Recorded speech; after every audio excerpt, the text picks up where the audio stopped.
Buenos días, licenciado. Hoy le voy a hablar sobre la introducción a la economía. En los últimos 30 años, el estudio de la economía se ha expandido y abarca una inmensa variedad de temas. ¿Cuáles son las principales definiciones de esta creciente disciplina? Entre las más importantes se encuentran las siguientes. Estudia la manera en que se fijan los precios del trabajo, del capital y de la tierra en la economía, y el modo en que se utilizan para asignar los recursos. También explora la conducta de los mercados financieros y analiza la manera en que se asignan el capital al resto de la economía. Por lo tanto, el estudio de la economía es el comportamiento de los individuos, organizaciones, cómo los individuos forman las empresas, que se basan en producir, cómo producir y para quién producir. Tipos de bienes y servicios. Un bien es todo medio capaz de satisfacer una necesidad de los individuos y también de la sociedad. Los bienes libres son aquellos que se pueden tener en cantidades ilimitadas, y de ahí su nombre, que significa que es un acceso libre para todo el mundo. Por ejemplo, el aire, la luz solar, etc. Los bienes económicos son aquellos que son escasos y transferibles. Son escasos cuando son limitables y son transferibles cuando se pueden transferir. También los servicios económicos, que son actividades destinadas para satisfacer alguna actividad determinada para la necesidad de los clientes. La escasez. La escasez significa que la sociedad puede ofrecer menos de lo que los individuos desean tener, de la misma manera que un hogar no puede dar a todos y cada uno de sus miembros todo lo que desean. Una sociedad no puede proporcionar a todos y cada uno de los individuos el máximo nivel de vida al que aspiren. La eficiencia. Dado que los deseos son ilimitados, es importante que en una economía saque el mayor provecho de los recursos limitados, lo cual nos lleva al concepto fundamental de la eficiencia. La eficiencia significa la utilización de los recursos de la sociedad de la manera más eficaz posible, para satisfacer las necesidades y los deseos de los individuos. Los agentes económicos. En la actividad de producción y distribución económica intervienen tres tipos de agentes: las familias, las empresas y el Estado. La economía doméstica. Son agentes económicos, unidades de consumo. Las familias ofrecen recursos que disponen tierra, capital, trabajo y capacidad empresarial. Las empresas, que también son las unidades de producción, se ocupan de producir bienes y servicios para la economía a través de los factores de producción. Estos factores de producción son la tierra, el trabajo y la capital. El flujo circular. Como podemos ver, es un modelo económico que refleja el funcionamiento de la actividad económica dentro de la economía del mercado, suponiendo que la economía es cerrada, es decir, que los consumidores gastan todo su dinero y no hay comercio internacional. El Estado. El Estado organiza la política de la economía, conformando por organismos. Manejan el presupuesto, fijándolo, dándolo a las familias a través de los subsidios, haciendo tributos para que las familias la vendan o arriendan. Sistemas económicos. Se define como el conjunto de relaciones básicas, técnicas e institucionales que caracterizan la organización económica de una sociedad. ¿Qué producir, cómo producir y para quién producir?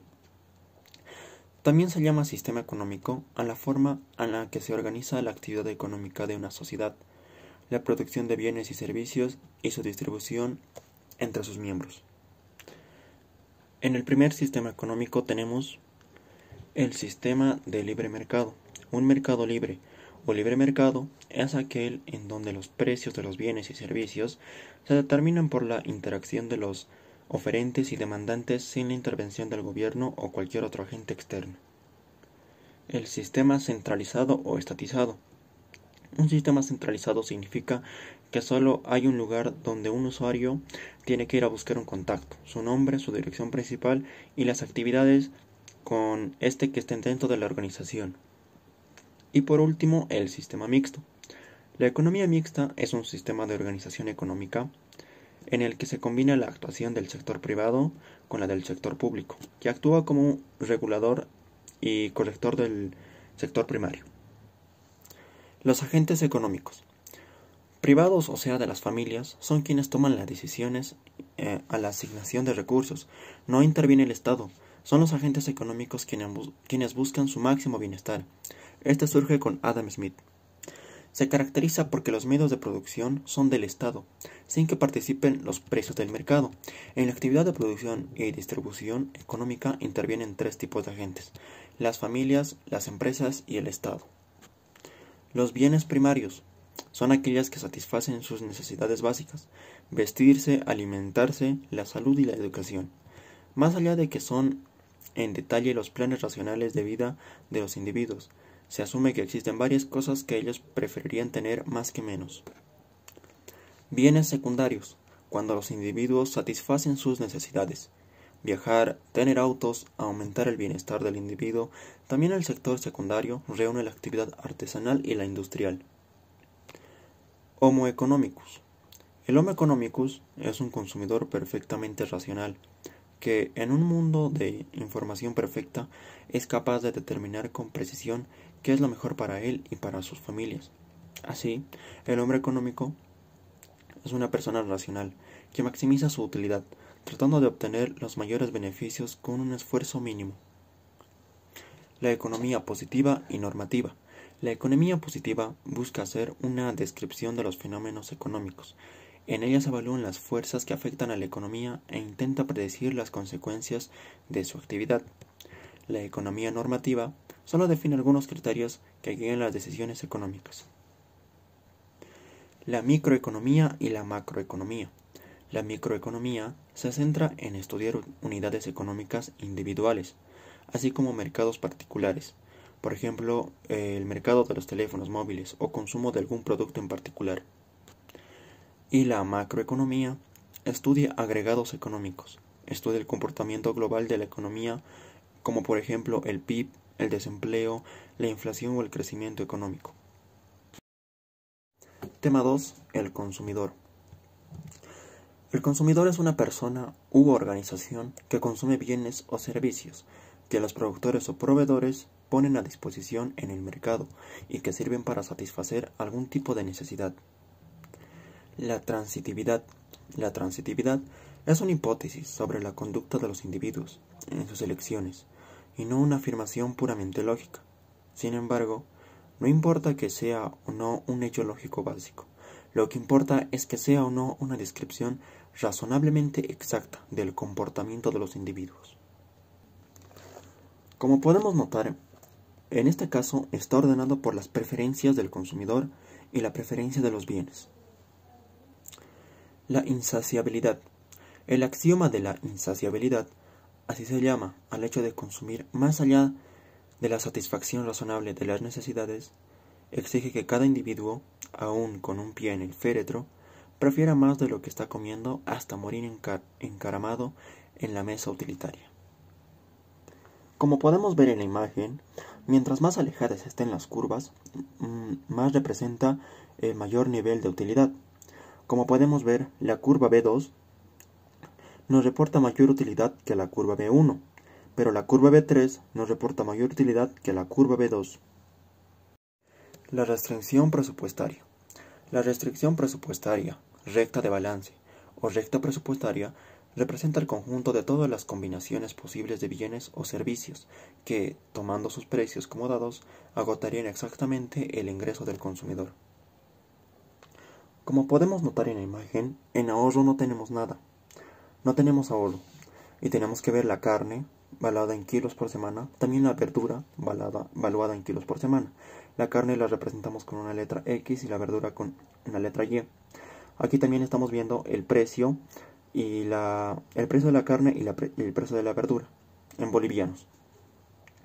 Y aquí a todo esto se le llama la restricción presupuestaria, a todo el gasto que tenemos que hacer entre la semana para comprar nuestros productos. También vemos que los ingresos de la letra X y del bien Y, del ingreso es limitado. El consumidor tiene la restricción presupuestaria, donde el ingreso es igual al gasto, porque todo el dinero se gasta. También en estos casos podemos observar alguna subida constante. Esto es cuando sube a diario los precios, y eso significa que hay una inflación. Si el precio de los bienes sube, el sueldo del consumidor tendrá que duplicarse. A eso se le llama reposición salarial. que antes del 1 de mayo de cada año sube el salario de los trabajadores para nivelar el salario. La deflación. La deflación es lo contrario a la inflación, pero la deflación es más peligrosa que la inflación. ¿Por qué? Porque genera un círculo vicioso de bajada de precios, y esto hace que el consumo de la economía se estanque. Las empresas disminuyen la producción porque hay menos consumo y por tanto se ven obligados a despedir trabajadores. Podemos hacer también una conclusión sobre el tema de introducción a la economía. Podemos decir también que examina la distribución de la renta y sugiere algunas fórmulas para ayudar a los pobres sin afectar negativamente a los resultados de la economía. También que examina la influencia del gasto, los impuestos y los déficits presupuestarios públicos en el crecimiento. También estudia las oscilaciones del desempleo y de la producción que constituyen en el ciclo económico y elabora medidas para mejorar el crecimiento económico. También examina los patrones del comercio internacional y analiza las consecuencias de las barreras comerciales. Y analiza el crecimiento en los países en vías de desarrollo y propone medidas para fomentar la utilización eficiente de los recursos. También podemos hablar de las partes de la economía. Esta economía puede dividirse en tres partes. Estas son la economía descriptiva, teoría económica y teoría aplicada o política económica. En la economía descriptiva se reúnen todos los factores relacionados sobre un asunto en concreto. En la teoría económica o análisis económico, como frecuentemente se llama, se da una explicación simplificada de la forma en que un sistema económico funciona y de los rasgos más importantes de tal sistema. La economía aplicada o política económica establece los lineamientos o acciones para aplicar la teoría económica en el cambio y bienestar de la sociedad. Podemos hablar también de las falacias del sistema económico.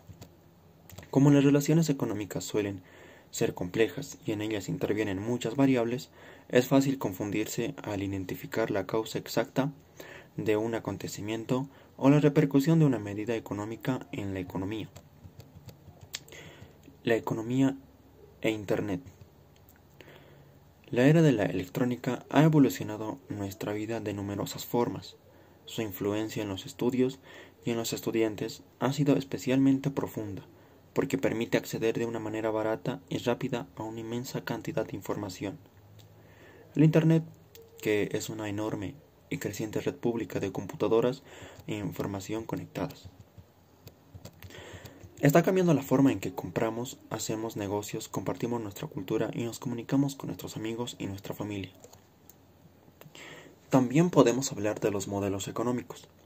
Para tratar de influir la actividad económica, los economistas se deben preocupar de relaciones causa y efecto, y este tipo de problemas solo se puede afrontar en base a un razonamiento teórico y a un análisis de los datos históricos sobre las variables económicas relevantes. También, si hablamos de las preferencias del consumidor, podemos decir que los bienes que puede adquirir el consumidor son comparables entre sí. También que las preferencias del consumidor son transitivas, de forma tal que si prefiere A en vez de B y B en vez de C, entonces seguro prefiere A en lugar de B.